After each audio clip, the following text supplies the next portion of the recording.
The following is an OHEI podcast production. This episode may contain coarse language and content sensitive to some viewers. Viewer discretion is advised. Hello and welcome to our Downtown Eastside Talks. I'd like to start with a land acknowledgement that we're on the ancestral, traditional, and unceded territories of the Musqueam, Squamish, and Tsleil-Waututh nations. I also want to do another acknowledgement that we're doing a show called Our Downtown Eastside Talks without residents of the Downtown Eastside. This is a conscious decision for the safety and respect of those living in the streets and in our SROs. There are too many ways that coming on camera could be dangerous, and we're not willing to do that just for content. Hello, Clara. Hi, Effie. How are you? I'm good. Thank you so much for having me on. No problem. Where do you work? Where are you coming from? I work with an organization called Women Transforming Cities, or WTES. WTC? Surely I know our own acronym. You know. WTC. And we are a grassroots nonprofit that works to reshape whose cities are built by and for, so that they work better for everybody. We've been around for over a decade now, and our work is really centered around addressing some of the barriers to engagement that exist within all levels of government, but especially local government, and helping to advocate for policies and practices that make our cities more equitable, more inclusive for people who are often underrepresented.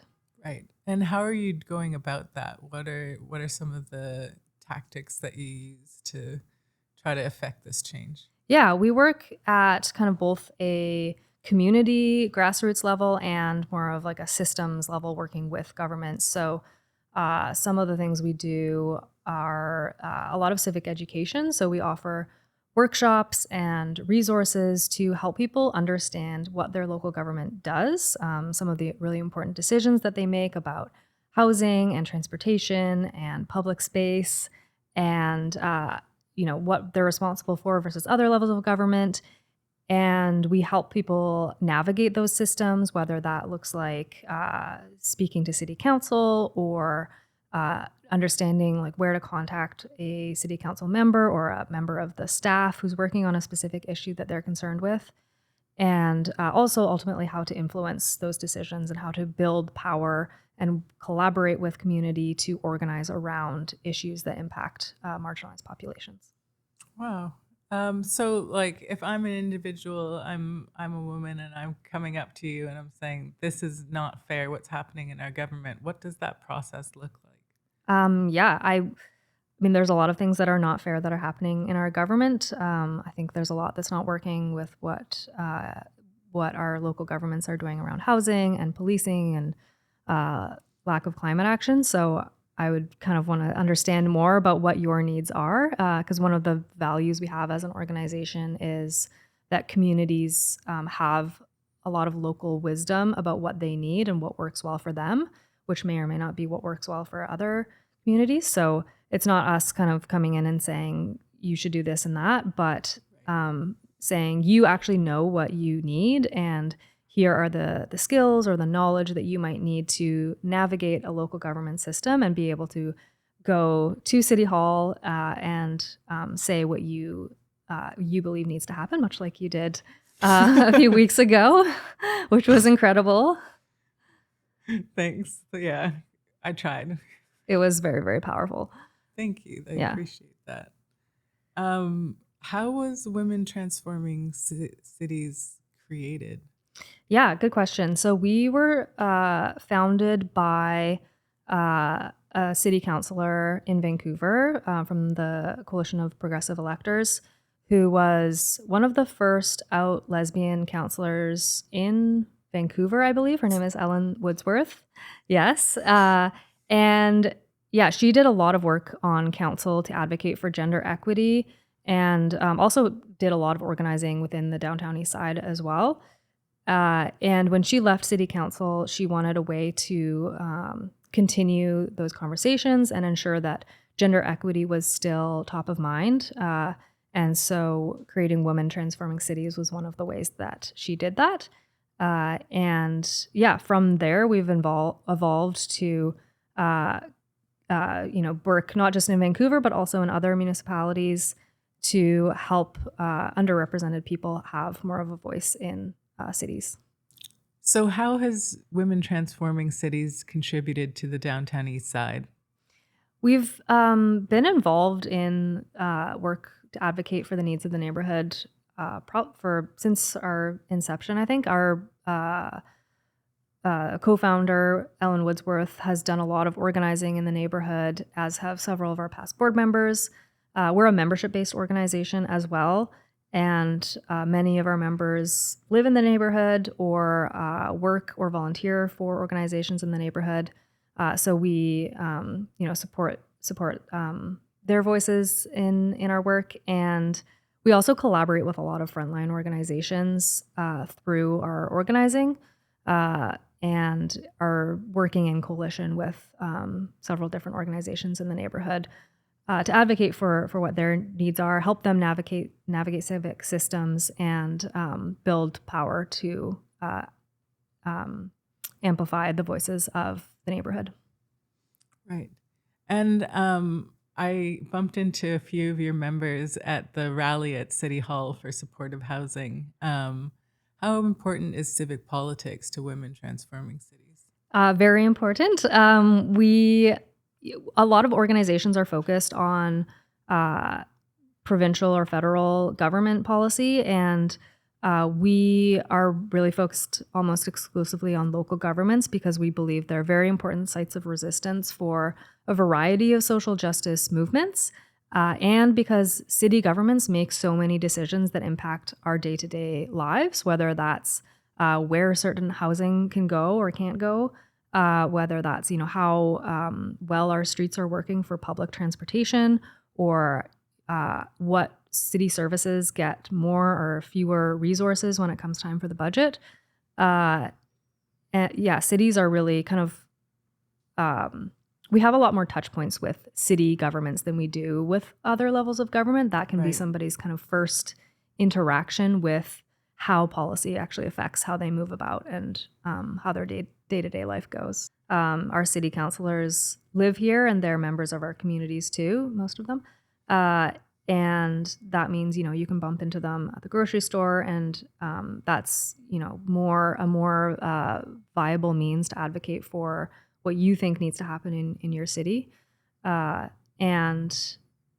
think, when it comes to policy decisions, especially impacting low-income community members, the members of Women Transforming Cities are really interested in ensuring that our local officials are listening to those needs more than they often are. Right. And you speak about something called civic skills. What is that, and how can people use that to help in the Downtown Eastside? Yeah. Basically, we acknowledge that our local government systems, our democratic systems, have a lot of barriers. They weren't really set up for people who are impacted by multiple sites of oppression. They work okay for people who own homes and are wealthy or retired and have a lot of time on their hands and a lot of capacity a lot of capacity to navigate those systems. But for people who are working or struggling to, just the hustle of trying to survive, they're not very accessible.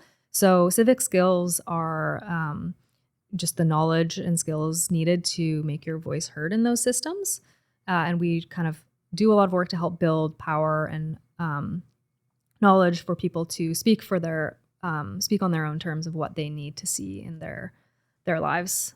But I also want to mention with that it can sound like you need a lot of different skills or knowledge, and sometimes that makes people feel like, oh, well, I shouldn't be the one speaking on these issues. But if you are a person who lives in a city and you're impacted by those city decisions, then that gives you a lot of knowledge about what needs to happen, because you are an expert in your own life.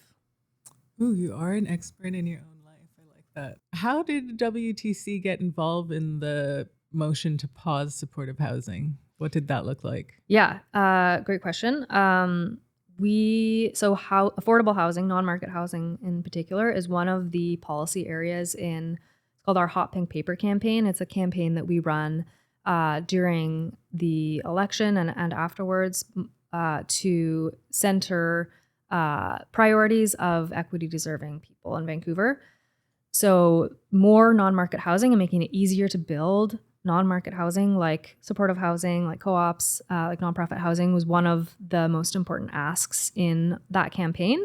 So when we saw the announcement that Marison wanted to pause supportive housing, we kind of jumped into action and started engaging with other organizations and residents in the community to understand what we could do to help, and started organizing and gathering, information about what was going on and sharing that information so that we could collectively say, this is not the direction that we need to go. This isn't showing leadership. This will have really, it won't have the effect that I think the mayor wanted it to have, and it will actually really harm people. Yeah. I mean, it's debatable if that's the effect that he wanted to have or not, because it's pretty drastically clear that no housing or less housing is not better than more housing. Yeah, it doesn't math very well. It doesn't math very well at all. WTC is a feminist organization, correct? Yes. Okay, so what would be the feminist take on the Downtown East Side? The feminist take on the Downtown East Side, I think, is an interesting question. I mean, feminists, we're specifically intersectional feminists, so we look at not just somebody's gender and how that impacts how they move about the world, but other identities like their race, their class, disability, income, immigration status, and how all of those different identities come together to impact how somebody might move around the world or experience the impacts of certain policy decisions. And I think we can see that in a variety of ways in the Downtown East Side. But we also, feminists talk a lot about power and who has it, who has certain types of power, and whose voices are represented within institutions of power that are making really important decisions about how people who experience multiple sites of oppression might, how certain policy decisions will impact them. So I think that's kind of, zooming out, we look at who has a seat at the table, whose voices are represented at City Hall, and whose priorities are most often platformed. Right. And where does that imbalance kind of lie when, like, say, people like you and me, well, I'm Black, so I have some different intersectionality, but I have a lot of privilege. What is it like trying to get civically involved if you're not coming from a privileged position? Yeah, that's a good question.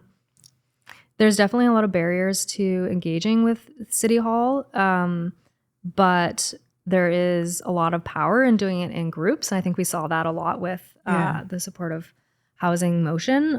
So many people coming together and engaging on that issue. So different organizations who have different skills, sharing those with other groups. We saw that a lot. And just kind of going back to the question you asked earlier about like how we were involved in that, and how some of the work that we do to help people navigate civic systems. One particular example is like there's a lot of security at City Hall, and we're talking about a population that is over-policed and for whom police can be quite traumatic. So earlier in that day, we had some conversations with security at City Hall saying, hey, this is your policy for allowing speaker companions up to the third floor to speak, so that, people who might be pretty uncomfortable in this environment can feel a little bit more at ease. And then later on in the day, we, went back and said, hey, this person would really like a speaker companion up on the third floor in council chambers with them. They would feel a lot more comfortable. And I think like this process would be a lot smoother if that were allowed. because they weren't following their own policy at that point and letting Yeah. speaker companions up. So actually being able to walk somebody through the process and say, here's what you're like, this is what the policy says, and then advocating on their with them to be able to go and support members of the community who are there sharing really personal and often difficult to talk about stories about how policy will impact them. Yeah, and it was intimidating for people who don't have that kind of trauma as well. Yeah. So yeah, that's beautiful. Okay, so what's your hot pink paper project? Yeah. The Hot Pink Paper campaign is an issue-based advocacy campaign that we have run for the past 3 local elections. And it's one of the ways that we amplify equity deserving communities' voices within civic elections, where often some of the issues tend to be more, for people who are more affluent or more involved in local, in civic elections. So there's kind of 3 phases. We first spend a lot of time engaging with community, whether that's our members or frontline organizations that we work with, and residents who women, girls, and gender marginalized people, but also a lot of organizations that serve those groups. And we kind of ask them, like, what do you want to see from your local elected officials? What are your priorities? And take some of that information to develop this past campaign. It was 8 policy asks that we put to all of the candidates running for mayor and council and say, hey, if you're elected, since you're asking for our votes, we'd like to know if you're elected, will you follow through on these policy asks? And they pledge to do that or not. And after the election, whoever is successful, we say, great, thanks for your commitments. Now let's talk about how we get these things done together. We'd like to support you. And if if they don't follow through, we'd like to hold you accountable and say, hey, you said you would do these things. So let's see some follow through, because unfortunately, uh, a lot of us are familiar with politicians saying that they'll do one thing and then not following through. And Weird. that has a bit of a damper on our politics and our civic engagement. And we want to make it clear that there's an expectation. If you make a promise to underrepresented communities, we expect you to follow through, and we expect you to to realize that equity isn't just using the right words or saying nice things, because unfortunately that language can be very easily co-opted. But it actually does require political action and political will, not just when it's convenient, not just on a few days of the year when you're celebrating a specific demographic, but when it actually is politically tough. We expect follow through, and we want results for these priorities that we've identified. Yeah, absolutely. Um, what is something that you guys wish you could do more of in our downtown east side? Ooh, that's a great question. Ahead of the supportive housing motion, we shared some resources on how to speak to city council, and I'd love to share more resources like that, and do like workshops about like what is it like to actually go and physically walk up to city council, go through security, speak to the 10 or so people there who have a lot of decision making power about what your life looks like. uh, and how can you do that successfully, or how can you build power to influence those decisions? I'd love to share more of our resources about speaking to city council with more groups in the downtown east side who might want to speak about their priorities. I'd also, I feel really fortunate to be able to engage with several organizations that serve groups in the downtown east side and hear about like what they need and what the challenges they're facing are, and that their knowledge has been really helpful for the work that we do through the hot pink paper, for example. To be in relationship and know like, okay, you're dealing with this issue and we need these kind of policy solutions to address that. So I mean, yeah, I'm really grateful for the many people in this neighborhood who have shared their knowledge and experience with us so that we can work alongside them for uh, cities that are more inclusive. Right. And what's the importance of working with other organizations that are in like more on the front line of the downtown east side? Yeah, that's a really good question because we're not Women Transforming Cities isn't a frontline organization, but we partner with so many organizations who are offering really important services, whether that's access to medical care or harm reduction supplies, or shelters, or food security, and we can't do this work on our own. Yeah. We don't. I'm glad you recognize that. That's why I'm Yeah, yeah. no, absolutely not. We really rely on people who are much more on the ground than we are, saying, "This is how things are, this is what we're experiencing, and this is what we need to see," so that we can amplify their voices and help them to navigate civic systems and be able to, get get those priorities in front of the right people. Yeah.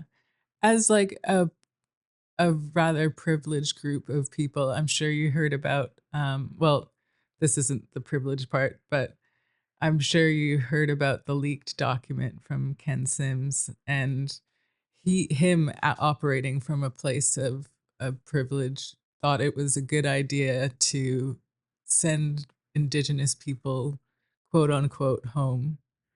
Um, what would what would women transforming cities have done differently if they were drafting something like that? Um, so many things. Almost so many So things. many things. Um, I mean, I think we'd probably start by not having conversations about people and what they need without them there. I think that was 10 points out the very door. evident in reading through that document that nobody from the community was consulted. Yeah. And has been very evident through other decisions that we've seen, whether, that's getting rid of the renter's office, or trying to eliminate the integrity commissioner. Uh, you know, there's a lot of different examples you can point to, but a common thread is making decisions that haven't really been uh, tested or run by even those that they will impact the most. And I Yeah. think that's something that, uh, it leads to poor outcomes for everybody, not just the people in this neighborhood, but for everybody across the city who benefits from supportive housing, whether that's trans people, uh, people who are survivors of domestic violence, Indigenous people are all worse off from the decision to pause supportive housing. And that stems from not actually going to community to understand what the needs are. Yeah, and these repatriations, if you will, or deportations, if you will, Hmm. if you must. Um, it's interesting because our first guest, Jenna Ray, she mentioned in a comment that they didn't do the research because there's already organizations that will help people return to whatever they call home. Yeah. um, specifically Indigenous folks. So, um, yeah, it's nice And I to don't even hear. know that those organizations were Yeah, there's, called up and said, "Hey, what support do you need? Do you need funding to help yeah, people? Do no, you?"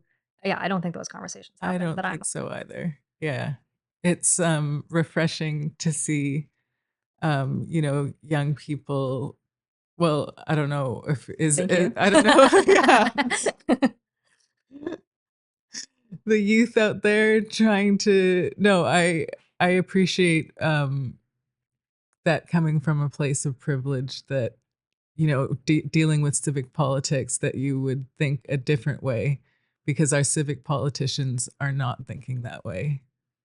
Yeah, our system isn't really set up for them to uh, serve people who are already facing a lot of barriers to engagement. The system is really set up for them to serve the loudest voices in the room and the people who already have the most power at the table. And what we need instead is people who are courageous enough and show enough leadership to go beyond that and actually, uh, not just listen to the people that are closest around them, but to go out of their comfort zone and maybe, come and talk to you, talk to other people in the community to, challenge themselves and learn something. Yeah, beautiful. What is the theory of change, and how does it apply to, or how can it be applied to the Downtown East Side? Yeah, we actually just did some work to develop a full theory of change, and that's on our website at womentransformingcities.org. So I'm not going to share like the deep dive into the whole theory of change, but maybe some highlights of it for me are just thinking that, our civic systems work much better when people are participating in them, specifically people who are underrepresented. The people around the table, the council table, it's not possible for them to represent every, resident of Vancouver, all of their needs. And in fact, there's a lot of barriers in place to getting elected that mean that low-income people often don't have a seat at the table. So when they are hearing from people in the Downtown East Side or other low-income communities, other marginalized communities, hey, we need more supportive housing. We need more drop-in spaces so that there's somewhere we can go during the day. We need storage for our things if you're going to ask us to keep moving 10 times a day. That part. If they're not hearing that, then they're not going to be making decisions that work. And they need to be, doing a lot more work, in my opinion, to make sure that they're hearing from those voices and listening to those voices, because hearing and listening are different. But ultimately, our decision-making from government officials will work better when there's participation from people who are underrepresented. Right. Brilliant. Well, it's been so nice to have you here today. Thank you so much for coming in, Clara. It's a pleasure and an honor to be invited. An honor? Glad to talk to you. Oh, no. Thank you. Thank you for watching our Downtown Eastside Talks.